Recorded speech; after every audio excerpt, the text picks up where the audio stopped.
A Verdade Sufocada, parte 19. Governo Castelo Branco, 15/4/1964 a 15/3/1967. Na noite de 1º de abril, levando a família, o presidente João Goulart deixou Brasília, que estava isolada, sem telefones interurbanos nem telex, com destino a Porto Alegre, sem esboçar nenhuma resistência. Contava com o apoio de seu cunhado, Leonel Brizola, e com reduzida parcela das tropas sediadas na região sul.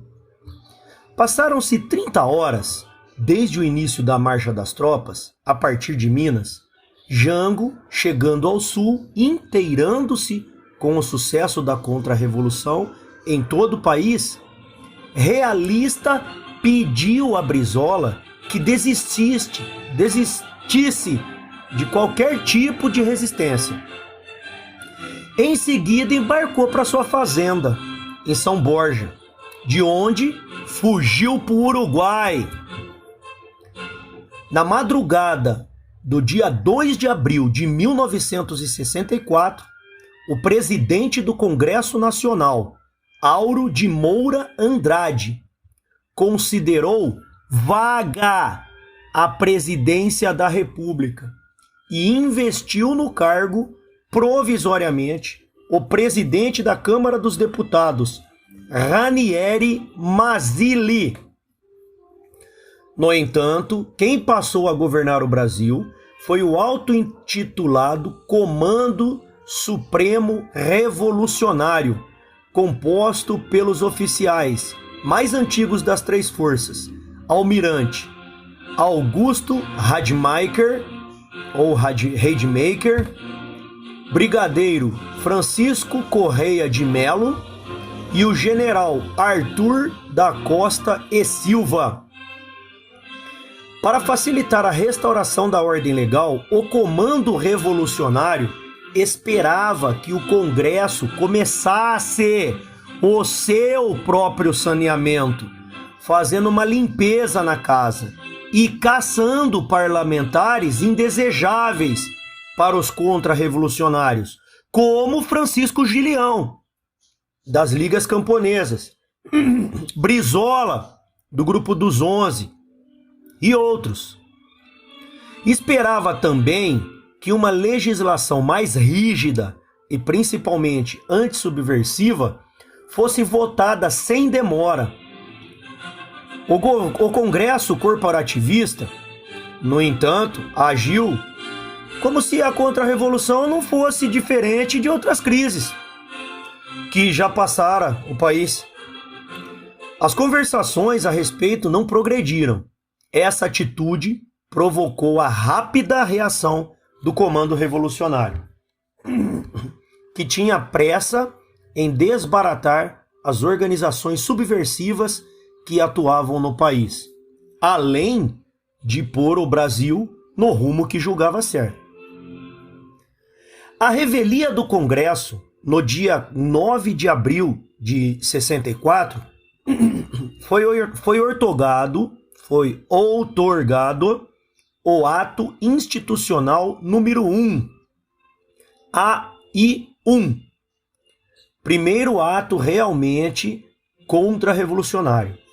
Nele ficavam claras as justificativas da contra-revolução e as intenções do alto comando. Abre aspas. O presente ato institucional só poderia ser editado pela Revolução Vitoriosa, representada pelos comandos em chefe das três armas, que respondem no momento pela realização dos objetivos revolucionários, cuja frustração estão decididas a impedir. Os processos constitucionais não funcionaram para destituir o governo que liberadamente se dispunha em bolchevizar o país. Destituído pela Revolução, Só a esta cabe ditar as normas e os processos de constituição do novo governo e atribuir-lhe os poderes ou os instrumentos jurídicos que lhe assegurem o exercício do poder no exclusivo interesse do país.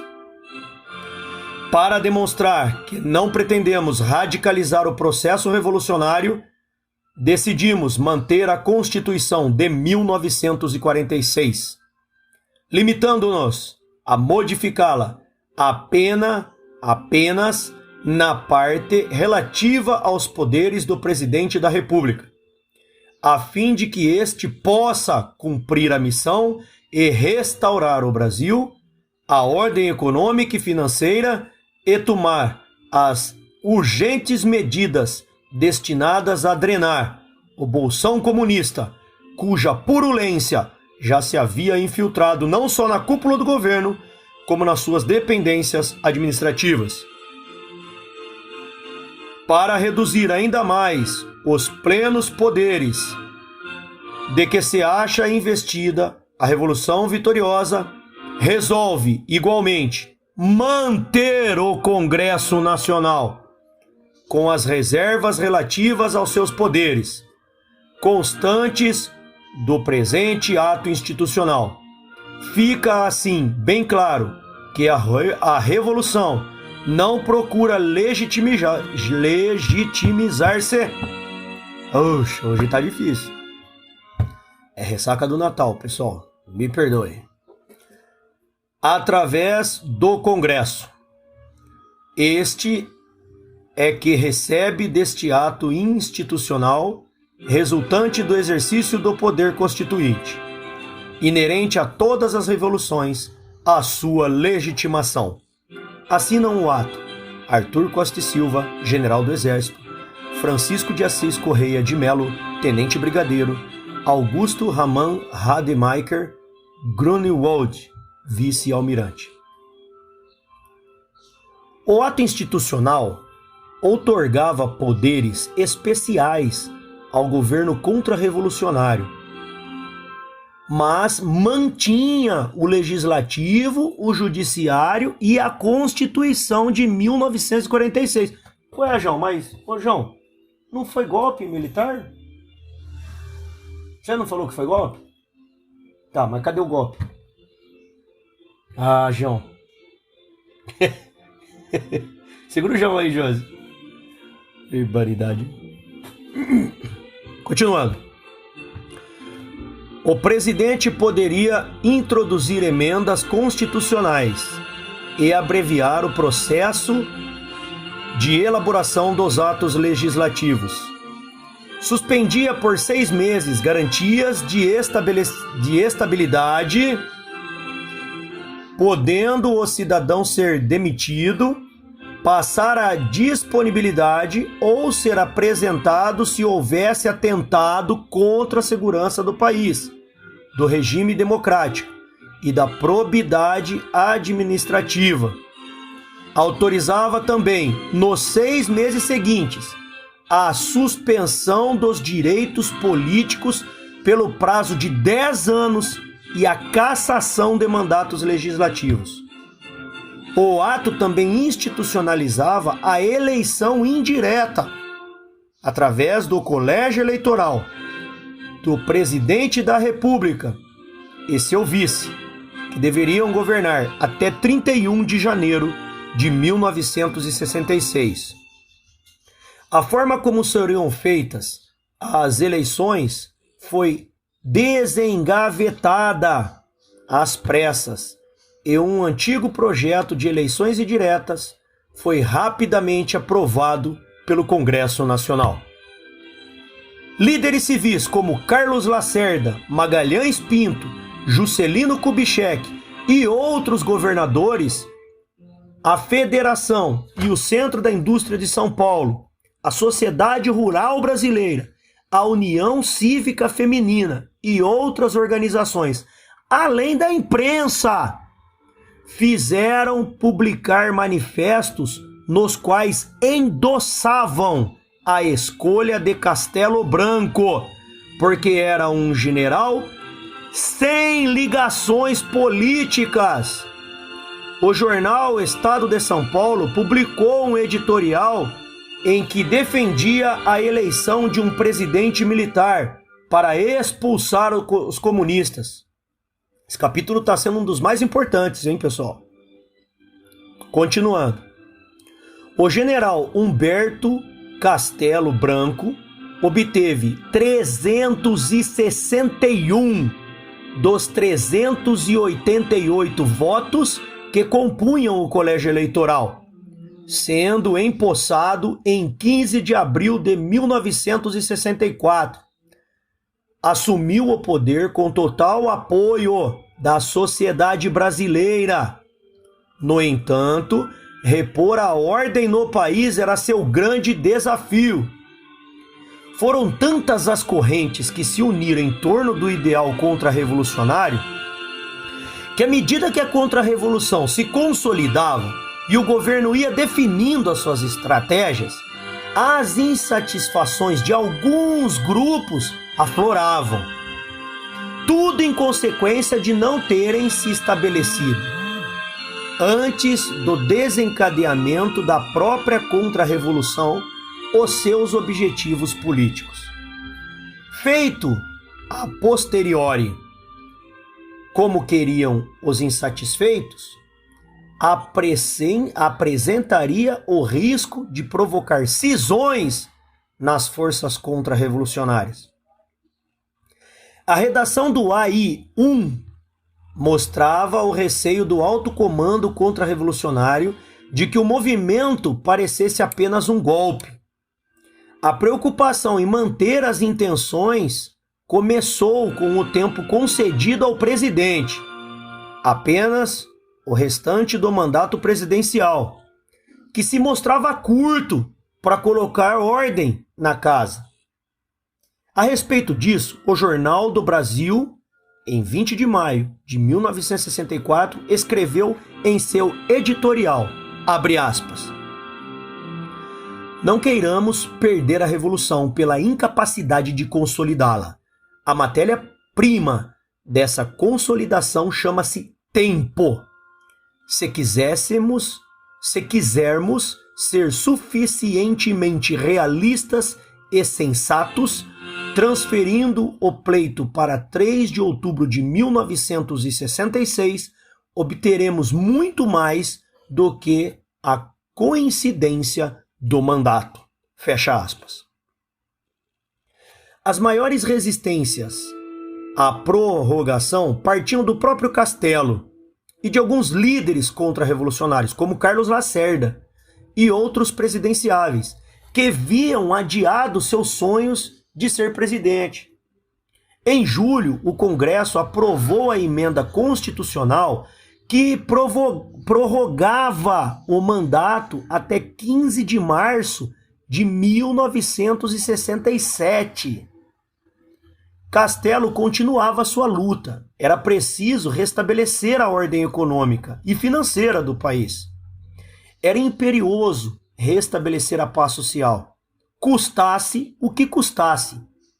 O Comando Geral dos Trabalhadores, CGT, e as ligas camponesas foram algumas das muitas organizações consideradas nocivas à implantação do regime. Foram dissolvidas pelo governo. Vários inquéritos policiais militares e PM foram instaurados. Líderes comunistas que desde o governo Jango atuava clandestinamente no governo ostensivamente no próprio governo Jango, ostensivamente, infiltrados nos sindicatos, nas universidades, nos quartéis, foram presos ou fugiram do país. Centenas se refugiaram no Uruguai. Muitos hoje apresentam-se como exilados ou banidos, mas na verdade fugiram para viver confortavelmente no exterior, às expensas de quem eles não declaram. A política da esquerda nesse momento da contra-revolução foi como sempre, recuar, aparentemente, e aconselhar seus militantes a agir na clandestinidade, até se reorganizarem. No meio estudantil, entretanto, foi muito mais difícil. Os jovens vinham, há anos, sendo submetidos a uma verdadeira lavagem cerebral. Ao mesmo tempo em que eram estimulados e apoiados pelo clero progressista, doutrinados pelo PCB, pelo recém-criado PCdoB, pelo PORT, pelo AP e pela POLOP. Suas principais lideranças já apoiavam a luta armada. Reitores e professores tentaram, em vão, pacificar o meio estudantil. A UNE foi praticamente desarticulada. Alguns líderes, como Aldo Arantes e José Serra, militantes da AP, posteriormente fugiram para o exterior. No final de outubro, a UNE foi extinta. Em 27 de novembro, a Lei Suplicy regulava a criação de novos diretórios estudantis, buscando democratizar essas entidades que passariam a eleger seus membros por meio do voto.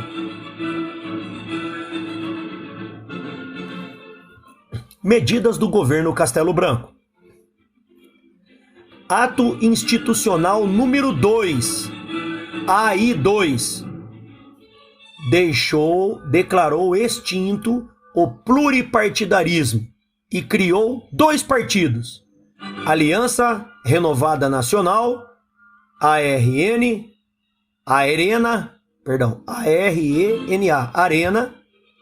que reunia partidários do novo governo, e o Movimento Democrático Brasileiro, MDB, que seria a oposição. Ato Institucional número 3, AI3, em 5/2/1966, estabeleceu eleições indiretas para governadores, que seriam eleitos pelas assembleias legislativas.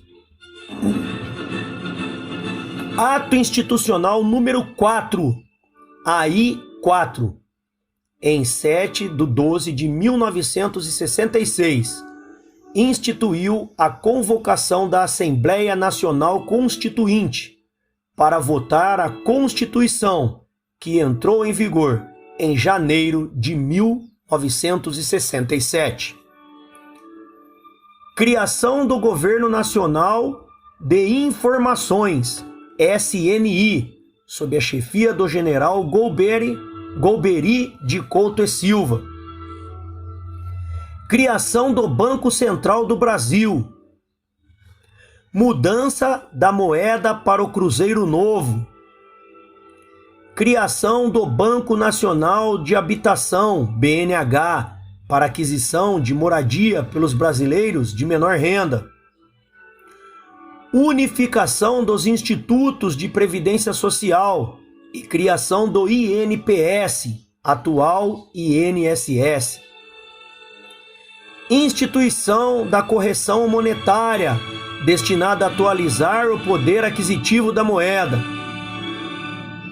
Criação do Fundo de Garantia do Tempo de Serviço, FGTS. E criação do Instituto Brasileiro de Reforma Agrária e do Estatuto da Terra, entre outras. As medidas tomadas pelo governo Castelo Branco, apesar da pouca duração do seu mandato, pouco menos de 3 anos, criaram excelentes condições para o crescimento econômico do país. Logo começariam as tentativas para desestabilizar o governo. A mesma tática das épocas de crise. Oh, que curioso, hein? Curioso, né, Bolsonaro? Parece que estão fazendo a mesma coisa. Continuando. A mesma tática das épocas de crise.